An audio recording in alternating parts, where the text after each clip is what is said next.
మెగానెన్ TV. దక్షిణ భారతదేశ చరిత్ర గురించి మాట్లాడుకుంటే అందులో సువర్ణాక్షరాలతో లిఖించబడిన పేరు చోళ సామ్రాజ్యం.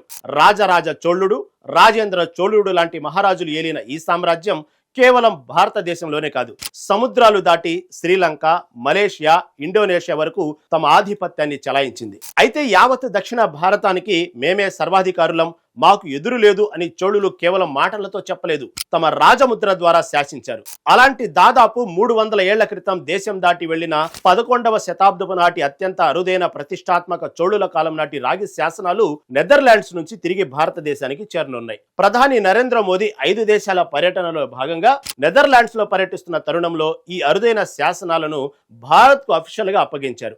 అయితే ఈ రాగి శాసనాలు పొందుపరిచిన వలయం మీదున్న రాజముద్రలో ఏముంది, అందులో ఉన్న చిహ్నాలు దేనికి సంకేతాలన్నది ఇప్పుడు ఆసక్తికరంగా మారింది.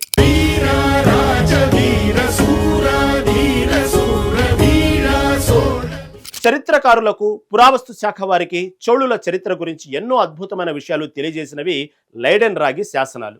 ఈ శాసనాలను రాజరాజ చోళుడి కాలంలో రాయడం ప్రారంభించి రాజేంద్ర చోళుడి కాలంలో పూర్తి చేశారు. ఒక పెద్ద రింగుకు ఈ రాగి రేకులను గుచ్చి ఆ రింగుపై అత్యంత ప్రతిష్టాత్మకమైన చోళుల రాజముద్రను వేశారు. కేవలం 1 అంగుళం పరిణామంలో ఉంటుందని చెబుతున్న ఈ రాజముద్రలో చోళుల వైభవానికి, వారి అఖండ విజయాలకు సంబంధించిన ఎన్నో ఆసక్తికరమైన చిహ్నాలు దాగి ఉన్నాయి. ఈ రాజముద్రను నిశితంగా గమనిస్తే అందులో మనకు ప్రధానంగా 3 గుర్తులు కనిపిస్తాయి. మధ్యలో గంభీరంగా కూర్చున్న ఒక పులి, దానికి కుడి వైపున నిలబడి ఉన్న 2 చేపలు, ఎడమ వైపున ఒక విల్లు, వీటిపైన ఒక గొడుగు, 2 చామరాలు ఉంటాయి. ఇవి కేవలం అలంకారం కోసం చెక్కిన బొమ్మలు కావు, దీని వెనుక ఒక పవర్ఫుల్ పొలిటికల్ మెసేజ్ ఉంది. ఈ 3 గుర్తులు దక్షిణ భారతదేశాన్ని పాలించిన 3 గొప్ప వంశాలకు ప్రతీకలు. పులి, ఇది సాక్షాత్తు పరాక్రమవంతులైన చోళుల అధికార చిహ్నం. 2 చేపలు, ఇవి మదురైని కేంద్రంగా చేసుకుని పాలించిన పాండ్య రాజుల చిహ్నం. విల్లు, ఇది కేరళ ప్రాంతాన్ని పాలించిన చేర రాజుల చిహ్నం. ఇక్కడే చోళ మహారాజుల మాస్టర్ మైండ్ దాగి ఉంది.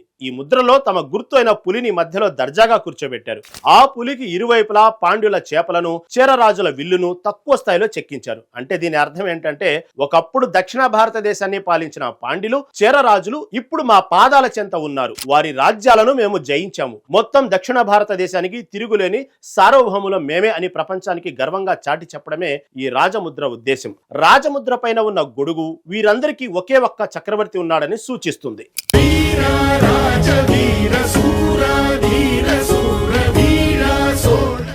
చిహ్నాలకు పైభాగంలో ఇంకా చుట్టుపక్కల మరికొన్ని ఆకృతులు చోళ రాజముద్రలో కనిపిస్తాయి. పులి, చేపలకు ఇరువైపులా రాజకుటుంబికుల వైభవానికి ప్రతీకగా వాడే 2 వింజామరాలు చెక్కి ఉన్నాయి. ఈ చిహ్నాలన్నింటికి సరిగ్గా పైభాగంలో ఒక తెల్లని గొడుగు వంటి ఆకృతి ఉంటుంది. ఇది సార్వభౌమత్వానికి గుర్తు. ముద్ర కింద భాగంలో కాంతికి, మంగళాకారానికి సూచికగా 2 చిన్న దీపస్తంభాలు చెక్కారు. ఈ గుండ్రటి ముద్ర అంచు చుట్టూ ఒక సంస్కృత శ్లోకం చెక్కబడి ఉంది. చోళుల ప్రతి రాజముద్రపై దాదాపు ఇదే శ్లోకం కనిపిస్తుంది. భూమండలాన్ని మొత్తం జయించిన చోళ చక్రవర్తి ఆజ్ఞ ఇదనమాట.